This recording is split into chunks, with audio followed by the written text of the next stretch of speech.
Oi gente, tudo bom com vocês? Aqui é a Cibele e hoje nós estamos aqui para conversar sobre Game of Thrones. Mais especificamente porque que essa é uma série tão incrível e tão viciante e uma das minhas séries favoritas. Pra quem não sabe, eu faço live de Game of Thrones toda segunda-feira às 9 horas da noite pra comentar o episódio da semana. E eu vou deixar o link da playlist dessa live aqui em cima nos cards e aqui embaixo no box de descrição pra vocês assistirem todos os meus vídeos de Game of Thrones, caso vocês tenham interesse. Além disso, todas as minhas fontes de pesquisa e inspiração pra poder fazer esse vídeo vão estar linkadas no box de descrição. Eu não tenho como falar todas aqui porque eu fiz muita pesquisa pra fazer esse vídeo, então eu vou deixar tudo no box de descrição pra vocês assistirem depois. Quando eu penso no porquê que eu gosto tanto de Game of Thrones, duas razões principais me vêm à mente. A primeira são personagens multidimensionais e muito complexos, e a segunda é a quebra de expectativa utilizando mortes com maestria. Tentando entender melhor essas razões e como que o Martin cria um universo tão cativante como esse, eu acabei percebendo que essas duas razões estão unidas, uma meio que depende da outra. A quebra da nossa expectativa com mortes brutais só acontece porque, primeiro, ele cria personagens incríveis e muito bem desenvolvidos e faz com que a gente se importe com esses personagens. E um exemplo claro disso é The Walking Dead, uma série em que provavelmente muito mais pessoas morreram em tela do que em Game of Thrones, mas boa parte desses personagens que morreram nunca tiveram tempo suficiente em tela e desenvolvimento suficiente para que antes da morte deles a gente criasse um vínculo com esses personagens e se importasse caso eles vivessem ou não. Mas esse vídeo não é sobre The Walking Dead, é sobre Game of Thrones, e eu queria muito entender como que o Martin cria esse vínculo tão forte entre os seus leitores e os seus personagens, até porque eu escrevo, então eu queria aprender algumas coisinhas aí com o mestre, né, gente? O que torna os personagens do Martin tão interessantes e tão cativantes é o fato dele compreender uma emoção crucial para manter a audiência investida na história dele,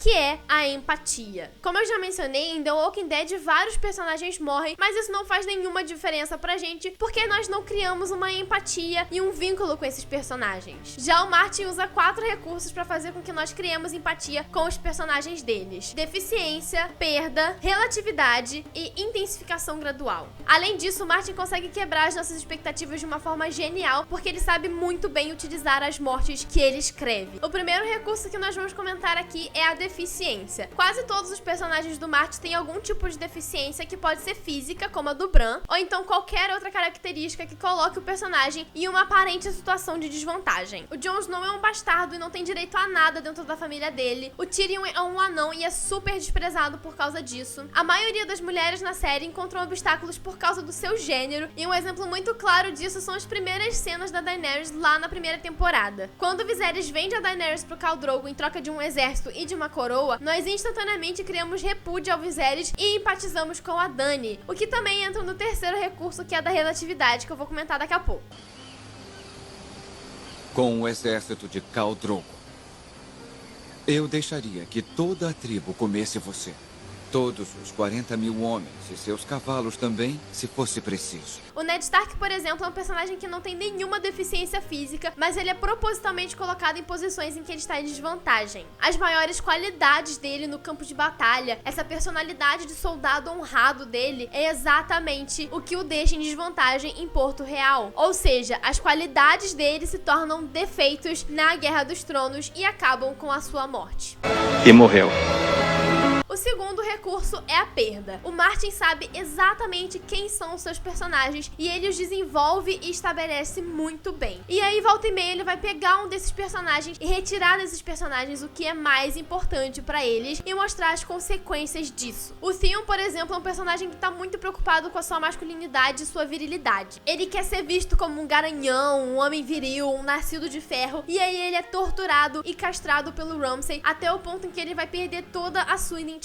E nisso ele tem que aprender a se libertar desse seu ego e da sua obsessão pela masculinidade e virilidade, para que ele possa agir em prol de outras pessoas e se libertar de todo esse egoísmo que ele tinha. O Jaime é o maior exemplo de como o Martin usa a perda. Ele era super orgulhoso das suas habilidades como guerreiro, como espadachim. Ele provavelmente conseguiria lutar de igual para igual com os Jon Snow num duelo, e aí ele perde a sua mão lá na terceira temporada. Só que ele não perde só a mão dominante dele, ele perde a coisa que ele mais valoriza nele mesmo, que é a sua habilidade. E pra piorar, quando ele volta pra Porto Real, ele é super esculachado pela Cersei, que também é uma outra coisa que ele valoriza muito. E isso é algo que muda muito a mentalidade e a percepção do personagem. Alguma coisa mudou. Está tudo mudado aqui.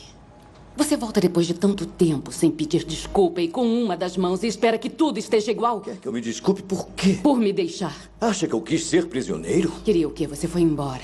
O terceiro recurso é a relatividade. Esse é um conceito até meio que físico. Para você julgar alguma coisa, você precisa primeiro ter um referencial na sua mente. E o Martin consegue fazer isso muito bem com os personagens dele. Os personagens do Martin não são simplesmente bons ou maus. Ele não segue uma estrutura maniqueísta de luz versus trevas, de heróis versus vilões. Todos os personagens estão dentro de um mesmo espectro. E as suas ações são medidas em relação às ações de outros personagens. O Jaime, por exemplo, jogou o Bran de uma torre, mas ao mesmo tempo ele matou o Rei Louco para poder salvar milhares de inocentes. Em alguns momentos ele toma ações boas, em outros momentos ele toma ações ruins. Se você compara o Jaime com o Bran ou com o Ned, o Jaime é uma pessoa horrível. Agora, se a comparação for feita com o Joffrey, com o Ramsay ou com o Walder Frey, o Jaime passa a ser uma pessoa muito melhor aos nossos olhos. E isso é tão bem construído que na batalha do episódio 4 da 7ª temporada, nós torcemos para que a Dany ganhe finalmente, que ela ganhe alguma coisa, mas ao mesmo tempo nós não queremos que o Jaime morra, porque a gente se importa com ele, a gente quer ver a evolução dele. Agora, o quarto recurso é a intensificação gradual. Esse recurso não só está unido, mas também está inserido em todos os outros recursos que eu já comentei aqui nesse vídeo. Nós não ficaríamos tão engajados com a série e com seus personagens se ela sempre apresentasse o mesmo nível de perigo e de ameaça. Na primeira cena da primeira temporada, nós somos apresentados ao maior perigo que deve ser enfrentado no mundo de Game of Thrones, em Westeros, que são os White Walkers. E depois disso, eles ficam durante um bom tempo sendo apenas mencionados e muitas vezes como um mero folclore. Apesar de ser uma ameaça grande, ela não vira uma ameaça real logo de cara para os nossos personagens. Os personagens vão enfrentando outros problemas e outras ameaças que vão se intensificando ao longo do tempo, mantendo uma tensão em cada temporada e cativando a audiência até chegar à grande ameaça final na última temporada. Essa intensificação dos perigos é tão eficaz porque a cada obstáculo o personagem cresce e aprende com aquilo. E a partir daquele ponto, ele só tem como enfrentar um perigo maior ainda do que aquele que ele já enfrentou. Nós queremos muito ver quais vão ser os seus próximos passos, como que isso vai afetar os outros personagens, se as motivações deles mudaram, se os objetivos deles mudaram e o que eles vão fazer dali pra frente. E eu falei que esse é um recurso unido e inserido aos anteriores, porque enquanto os outros recursos são utilizados, a intensificação vai acontecendo gradualmente. Na primeira temporada, o maior obstáculo da Daenerys era ser vendida para o Khal Drogo. E a partir daquele momento, ela toma uma decisão de como que ela vai fazer as coisas dali pra frente junto com o Drogo. Quando ela perde o Drogo, ela já passou por um processo de amadurecimento e ela está agora com um problema maior do que o que ela tinha antes. Então ela tem que novamente tomar uma decisão sobre como que ela vai conduzir a vida dela a partir daquele momento. E aqui eu volto para a segunda razão que eu mencionei lá no início do vídeo. Como que o Martin quebra expectativas utilizando mortes com maestria. Mas essa parte vocês só vão ver na semana que vem, segunda-feira, às 10 horas da manhã. Eu espero muito que vocês tenham gostado desse vídeo, deu um trabalho enorme fazer esse vídeo. A gente já tá chegando em 1.500 inscritos e eu já tô lançando a hashtag Lobo rumo a 2K porque eu tô muito animada que a gente já tá quase chegando em 2.000 inscritos. Então você pode ajudar o canal a chegar a 2.000 inscritos compartilhando seus vídeos favoritos com seus amigos, compartilhando nas redes sociais, deixando aquele like lindo e também, gente, comenta aqui embaixo o que você achou do vídeo e o que você acha de Game of Thrones, o que você tem a dizer sobre essa série que é, ó, maravilhosa.